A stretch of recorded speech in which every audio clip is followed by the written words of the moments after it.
In order to understand today's topic, we're gonna need some context from the year 2008. A year where the face of global economy changed forever, and apparently also the Australian Tennis Open. The first Race Driver Grid game was launched, the only game to be the first yet also the 7th installment in its franchise at the same time. To quote Wikipedia, Grid received generally favourable reviews on all platforms. You just know a game is good when the DS version is highly reviewed. Who wants to hear a fun fact? Of course you do. A Java ME version by Glue Mobile is known to exist, but is now obsolete. Thank you, Wikipedia. Very cool. Made by the same team who made the infamous Colin McRae Dirt series, it's not hard to see why a heavily arcade-based track racing game was such a hit in the late 2000s, especially seeing as this really was one of the last of its kind. And from here, Grid really began to take off.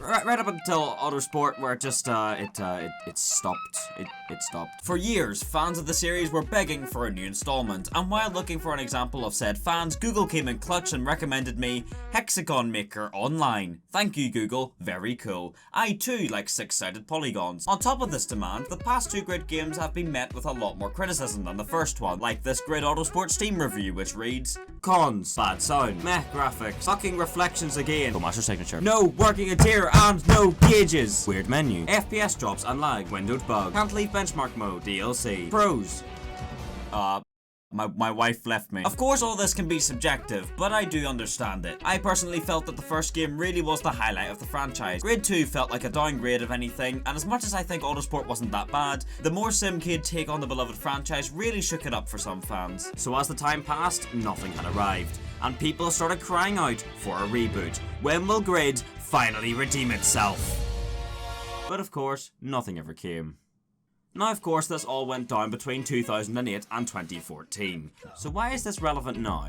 Well, Grid has come back. And not only is it coming sooner than you could begin to imagine, but the big alpha males over at Codemasters decided to secure me a little code all for myself. I just want to say thank you so much for this. It made me very aroused. I haven't felt that way since my uncle— actually, I'd rather not talk about it. Grid 2019. If any of the background gameplay has any resemblances to the 1998 Belgian Grand Prix, I do apologise. My driving is about as shit and appalling as my YouTube channel, which by the way, you should totally subscribe to and press the like button. Not the best way to advertise my channel's growth, but if you like what you've seen so far, a like would be heavily appreciated. However, back on track. Here we are at the main menu screen. I should also mention before digging into this that again, this is a slightly early version of the game. Some of the things in this video may not reflect the final release version, which of course will also be subject to changes and updates further down the line. With that out of the way, let's jump into this. You may be wondering, out of your racing games, which are you, truck freak crazy ass?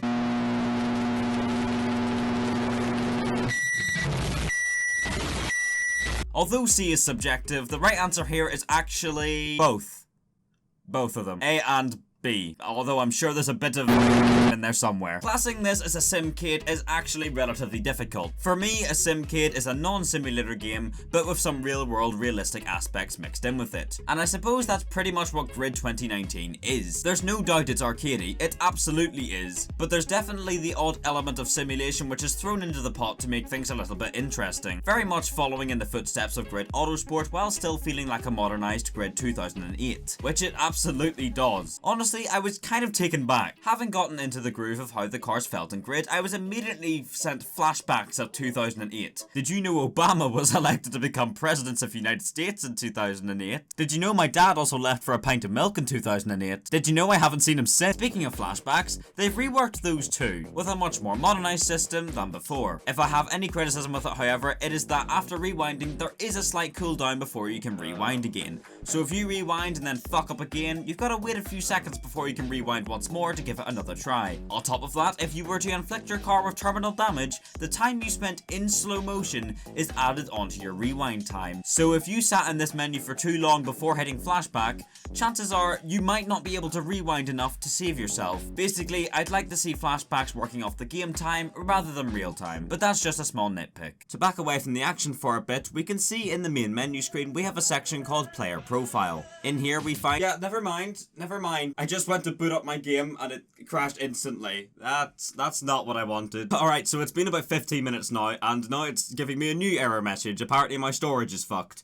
That might have a little bit to do with it. Alright, so it's been another 10 minutes or so. I've cleared out some storage and I've got another error message. For fuck's sake. Alright, good news. We're back and the game's working. Again, it's an early copy. I assume most of this will be fixed by the main release. But let's get back on track. Like I was previously saying, in player profile we find edit profile, garage, objectives, leaderboards, team, and options. The ones we're most interested in, however, is the edit profile and team menus. In edit profiles, you can set your name, race number, and also have the option to change the banner and panel image of your player card. There's plenty of choice and there's plenty of ones to unlock through doing races. Racing is what you tend to do in a racing game. Whoever would have guessed. Then you get to edit your accolades, which are just little badge reward thingies you get for doing races and completing certain milestones, and you can display them wherever you want on your player card. By no means is it a massive feature, but it's a nice little detail overall. In the team menu, it's as spicy as you can imagine. Hiring teammates is back, and there's a hell of a lot to choose from. For example, I have hired Harper Wright. He is what we call a bit of a cunt. He was cheap to hire, and despite his loyalty stat being so high,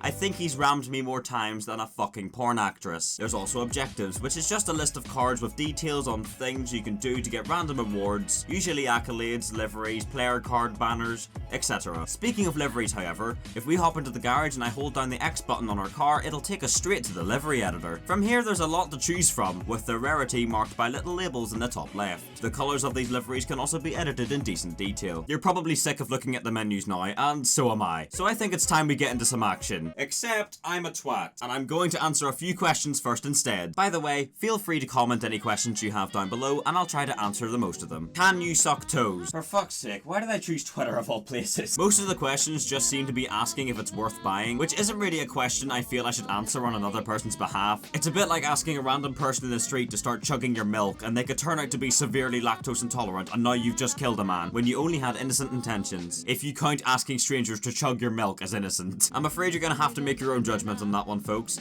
But I myself, I'm fucking loving it. JDM. Yes, there's a skyline in the picture I attached in the tweet, but yes, there is. Can you put penises on any car? I mean, not to my knowledge, but it wasn't exactly my priority to find out either, strangely enough. Is there toge? Well, kind of. There's no specific discipline for it like there was in the original, but there is a giant toge mountain road you can race on. Funnily enough, what's showing in the background? Toyota or not? Unfortunately, guys, Grid has done the all-time sin of promoting illegal street racing, and Toyota has not responded at this time. Career mode has a ton of content, as you'd expect, but we're gonna leave that for today. I can imagine everyone else is probably going to be covering it, so I don't need to. But today we're gonna have a quick look at the free play mode. Here's something rather weird and wonderful that they've added. You can give your event a preset name.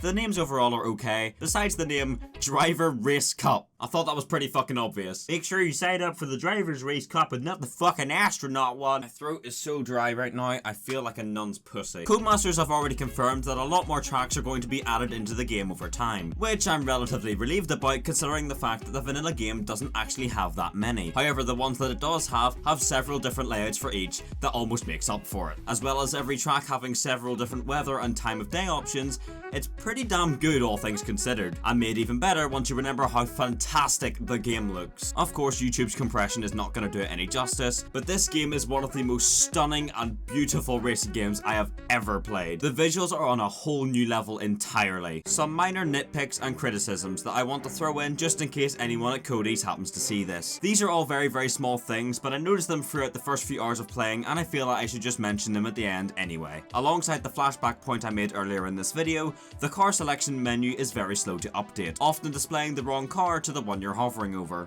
In the replays, if a car makes a collision that produces sparks and you speed up the replay, the sparks begin to fly infinitely out of the car until it is resumed at normal playback speed. It's entertaining, but it's a minor bug I thought I'd mention. And lastly, as much as the AI Nemesis system is fantastic, which is a feature I'll cover in a later video, it can be a little inconsistent at times, but I guess that's to be expected anyway. I feel that the slow car selection menus is quite an important one to fix. Other than that, it's mostly just nitpicks. However, that's pretty much the most of it. I condensed this video quite a lot, trying to fit in a lot of information, all while keeping it short and snappy, while also leaving some things out to cover in more videos coming soon. If you want to see more like this, please do subscribe, and also make sure you've left a like on this video if you haven't by now. I'm hoping to touch on the multiplayer, more cars, and potentially the career if anyone's interested. There's so much of this game to explore and showcase before it releases, and I hope this video gave you a realistic representation of my first 10 hours of experience with it. Thank you very much for watching.